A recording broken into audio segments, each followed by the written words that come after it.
Over the past few days, we've seen a stampede of Republicans call the president lawless. Today, Senator Ted Cruz said the president disregards the law. Just this weekend, Congressman Paul Ryan and Eric Cantor trotted out similar lines.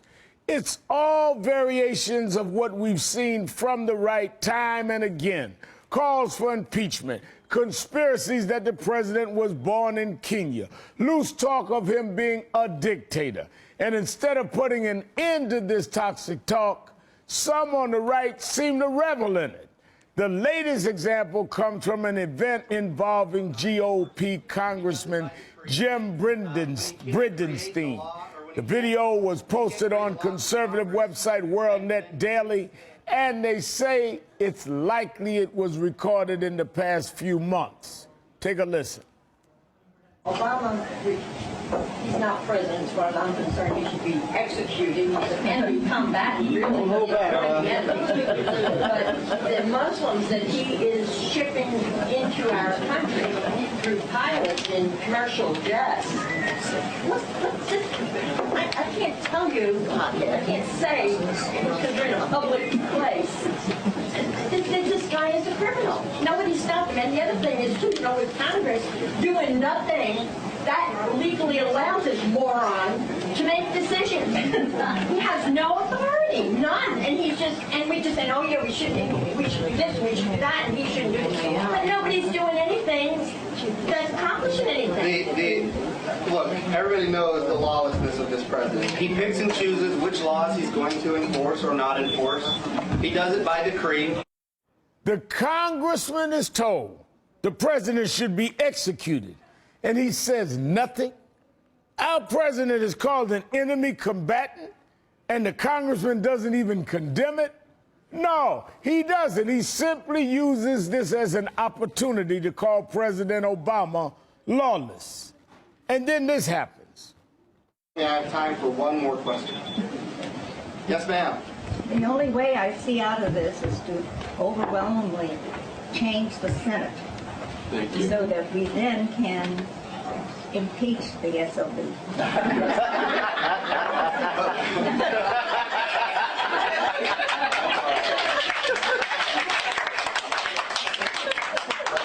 You know, you look so sweet.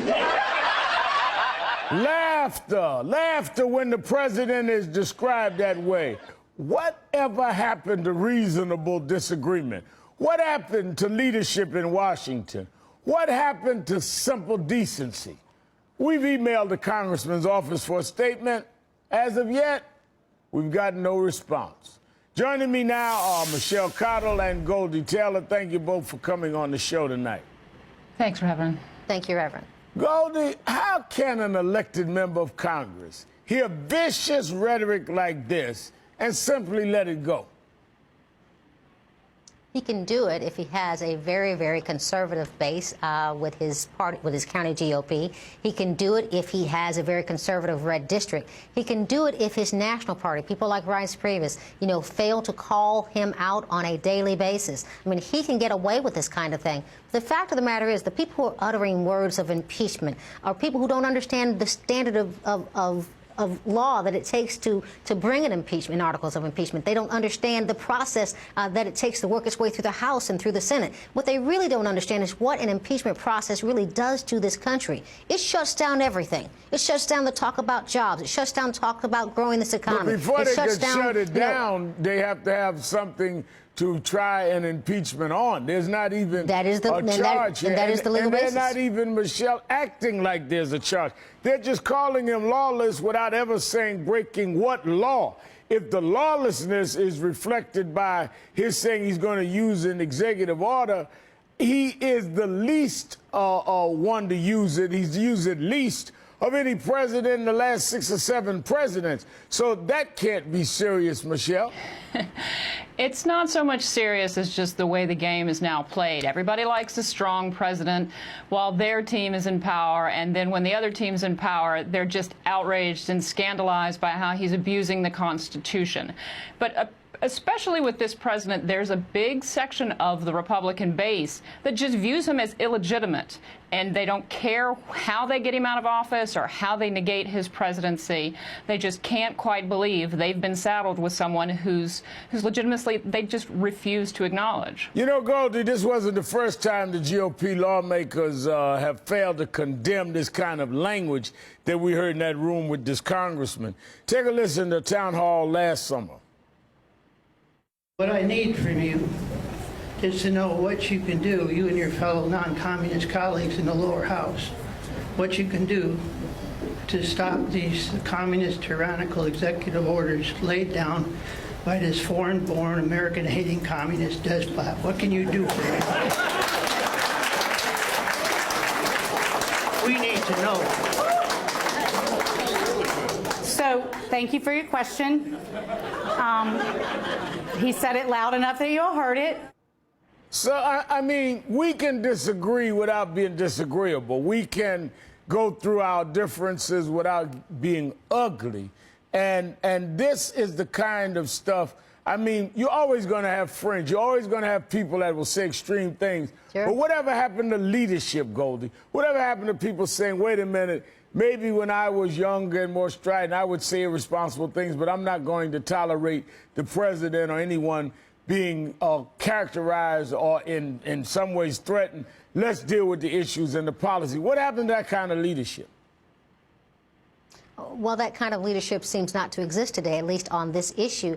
At the end of the day, we're talking about a small group of party activists, the people who run county and state parties, and these are the people who really work campaigns. These are the people who show up and show out at every election. These are the people who raise those small dollar contributions to fuel campaigns. So this is the kind of base that you want to placate. But the problem here is that it gets dangerous. This stuff doesn't happen in a bubble anymore. Your independents, your more moderate Republicans, they begin to hear this kind of ugliness come up out of their own party. And you begin to lose your moderate Republicans, you begin to lose independents, and you become a localized party never able to recapture a national election. Michelle, Senator Ted Cruz called into Glenn Beck's program today, and here's what he had to say. Listen to this. There is a pattern of lawlessness in this administration that is breathtaking. We have never seen a president like President Obama who, if he doesn't agree with a federal law, he refuses to enforce it, and he openly defies it over and over and over again.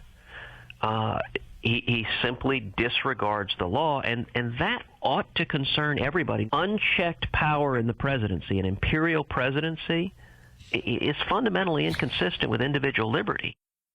Imperial presidency, unchecked power. It seems to be the new line they're running down, Michelle. Of course, they never in any way give an example, even remotely, of what they're talking about, but they are repetitive with this new line, imperial presidency, unchecked power. You know, in this case, they talk about appointments, controversial appointments to the Labor Relations Board, or laws that that the president has ostensibly chosen not to, enforce. But it all comes down to Ted Cruz knows which side his bread is buttered on. He has risen to power and made a name for himself by playing to the passions and paranoia of a lot of people in the base who just can't quite believe this president, is still in office. So I think kind of the extreme language plays very well to the people he's talking to, and he's not really all that worried about a broad-based appeal right now. Goldie, Senator Chuck Grassley is demanding a legal defense for the president's use of executive actions.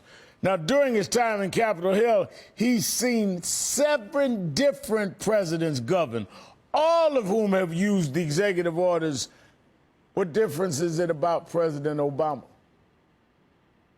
Well, you know, there are many, many clear differences about President Obama, but chief among them is that, you know, he was elected by a new class of voters who came up and showed out, and that, you know, the electorate is expanding. What is different about Obama is that tomorrow's election is going to look very different for Republicans, that they have to look about a new way about winning, because this president has truly changed the game. And so what's different here is the fear is stoked higher by any number of reasons.